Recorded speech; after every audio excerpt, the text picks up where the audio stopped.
Hello friends, आपका स्वागत है पीकेजे क्लासेस में।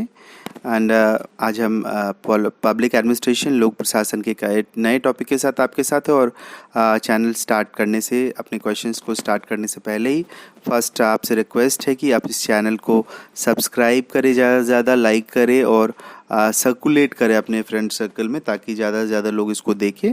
और ये मतलब वाइडर टॉपिक है जिसको कि आप BA honours third semester political science में डीयू में या फिर fifth semester BA programme DU के तो सिलेबस में है ही, लेकिन उसके साथ साथ जो लोग यूजीसी नेट भी पॉलिटिकल साइंस से दे रहे हैं उनके लिए भी ये टॉपिक बहुत डिटेल में आप अगर एक बार कर लेते हैं तो बहुत कंसेप्चुअल क्लैरिटी आएगा आपको।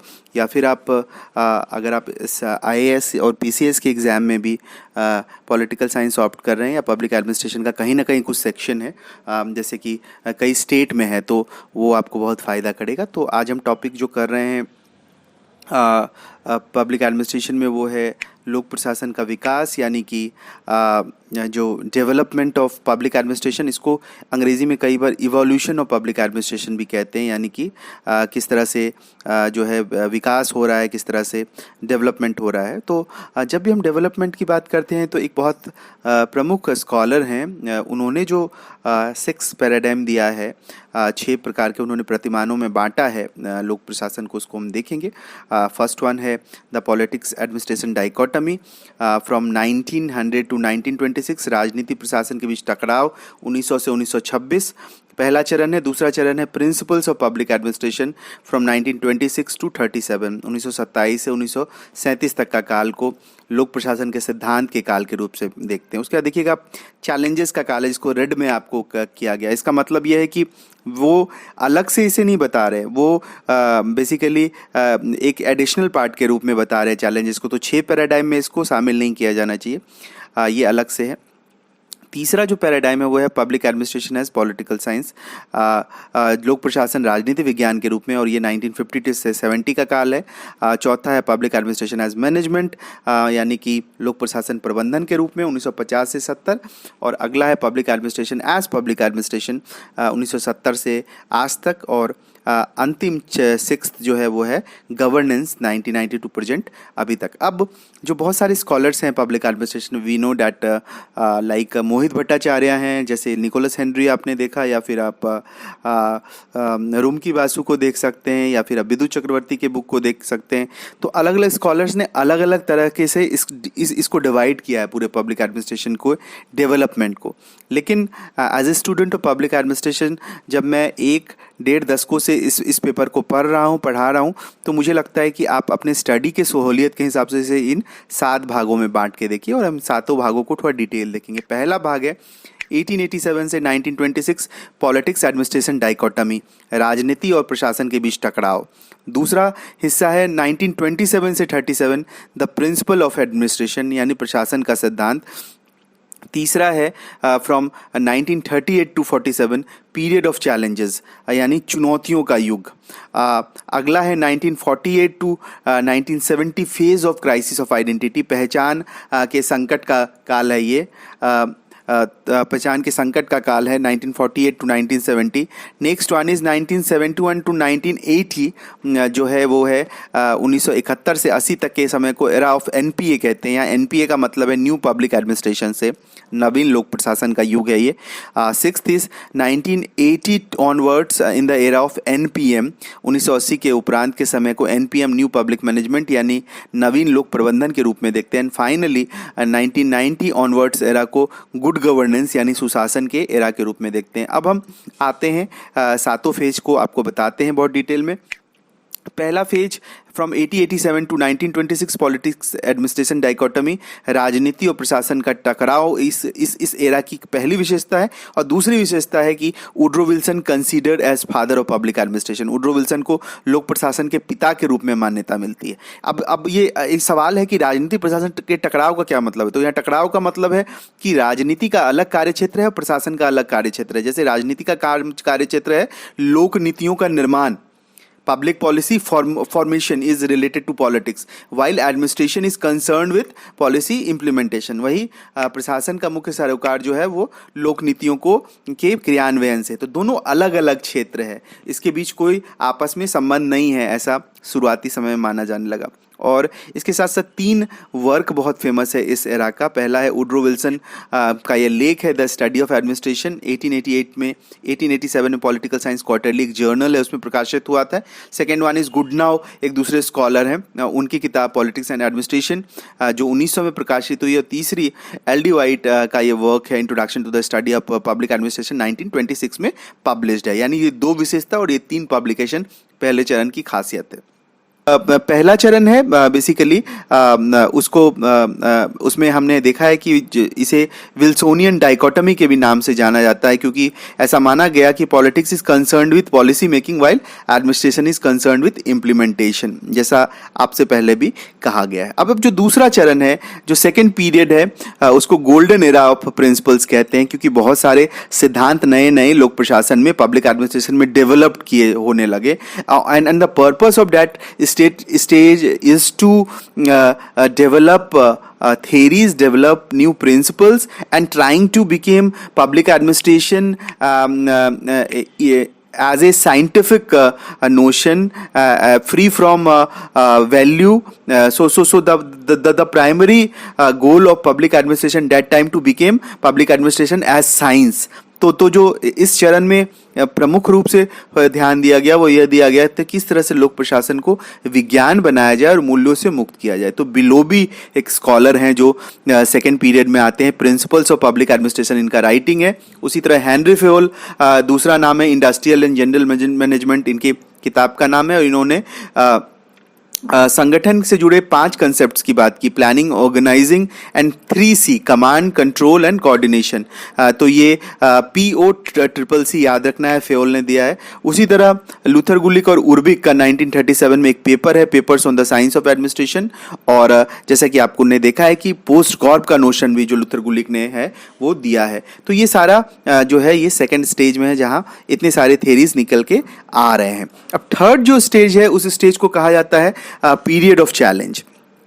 पीरियड ऑफ चैलेंज मतलब आपने देखा कि in second phase where each and every theorist of public administration was trying to push public administration in scientific framework। तो जो दूसरे चरण में अलग अलग सिद्धांतकारों ने लोक प्रशासन को कोशिश किया कि इसे विज्ञान बनाएं, उसे चुनौती मिलने लगी तीसरे स्टेज में आते आते। और आप देखेंगे कि चुनौतियों के साथ साथ कुछ होप भी आ रहा था, क्योंकि ये कुछ लोग थे जैसे कि advocacy of human relation behaviour approach to the study of public administration, यानी इस चरण में वैज्ञानिक प्रबंधन को चुनौती देते हुए मानव संबंध सिद्धांत का आगमन होता है। And we know that Hawthorne experiment by Elton Mayo emphasize of social and psychological factors of worker। Hawthorne पे एक्सपेरिमेंट लाते हैं, Hawthorne एक्सपेरिमेंट एल्टन मेयो के द्वारा किया जाता है, जिसमें कहा गया कि मजदूरों के लिए सामाजिक और मनोवैज्ञानिक कारक ज्यादा इंपॉर्टेंट है रादर देन इकोनॉमिक पक्ष के, रादर देन आर्थिक पक्ष के। इसके साथ साथ चेस्टर बर्नार्ड भी इसमें आते हैं, फंक्शन ऑफ एग्जीक्यूटिव उन्होंने लिखा है। उन्होंने कहा है कि किस तरह से ऑर्गेनाइजेशन एंड मैनेजमेंट में stress the psychological and behavioural factors in organisation, किस तरह से मनोवैज्ञानिक और व्यवहारिक कारक पर उन्होंने जोर दिया है। या पीटर ड्रकर ने जो है अपनी राइटिंग प्रैक्टिसेस ऑफ मैनेजमेंट के अंतर्गत किस तरह से लॉन्ग रेंज प्लानिंग और ह्यूमन रिलेशन की बात की है, जो कि गवर्नेंस में दीर्घकालिक नियोजन और मानव संबंध पे बल दिया है। मतलब आप ये देख लीजिए कि इस स्टेज के अंतर्गत मानवीय पक्षों को खास जोर दिया जाने लगा। इसके साथ साथ ये जो चैलेंज का स्टेज है इसमें आप देखिएगा कि किस तरह से 1940s में थियरिस्ट ने, जो विचारक है, उन्होंने विल्सन और गुलिक के द्वारा जो वैज्ञानिक सिद्धांत दिए गए उनकी आलोचना की। इसमें 2 लोग विशेष रूप से आते हैं। पहला है हर्बर्ट साइमन, और हर्बर्ट साइमन के वर्क को देखेंगे तो वो प्रोवर्ब ऑफ एडमिनिस्ट्रेशन कहते हैं, या administrative behaviour. Proverb of administration का मतलब है वो लोक प्रशासन में पहले दिए गए सिद्धांत, खासतौर पे दूसरे जो स्टेज में दिए गए सिद्धांत है उसको वो किंवदंती या मुहावरे कहते हैं। क्यों? क्योंकि उनमें वैज्ञानिकता अधिक है, उनमें व्यवहारिकता कम है। मतलब बिकॉज दे वॉज मोर जो है साइंटिफिक एंड लेस रियलिस्टिक। उसी तरह रॉबर्ट डाहल का ये पेपर है the science of administration 3 problem में वो बताते हैं कि ये 3 समस्या है जिसके कारण लोक प्रशासन जो है विज्ञान नहीं हो सकता। पहला है नॉर्मेटिव वैल्यू, यानी कि मानवीय वैल्यू, मतलब लोक प्रशासन जो है ह्यूमन से रिलेटेड है, ह्यूमन एक्शन से रिलेटेड है, ये साइंटिफिक नहीं है।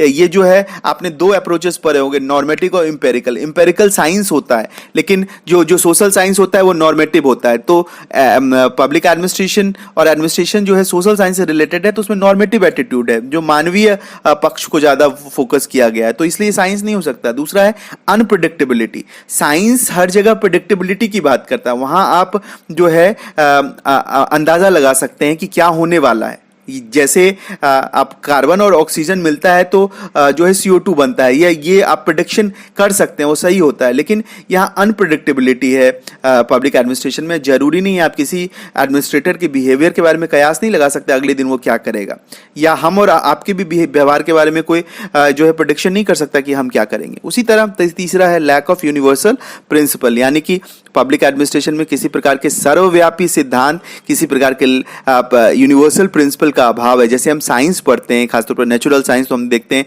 वहाँ न्यूटन का लॉ है, वहाँ रदरफोर्ड का लॉ है, वहाँ पे मेंडलीव का पीरियोडिक टेबल है, वहाँ न्यूटन का सिद्धांत है, रदरफोर्ड का है, या फिर मेंडलीव की आवर्त सारणी है। तो उन सब की को लाने के पीछे जो है काफ़ी साइंटिफिक एविडेंस था, काफ़ी वैज्ञानिक साक्ष्य था, परीक्षण किया गया था, एक्सपेरिमेंट किया गया था, देन वो डेवलप हुआ था।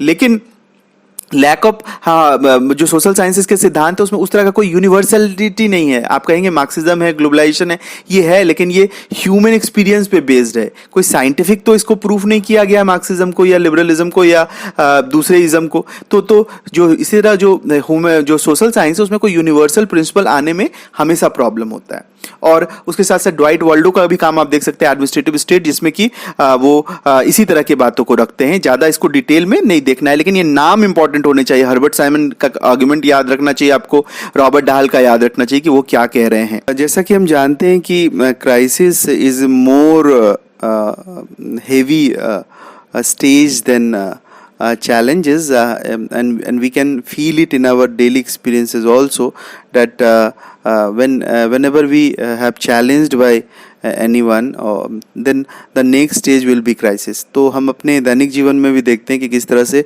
चुनौती से ज़्यादा गहरा जो है वो है संकट का टाइम है।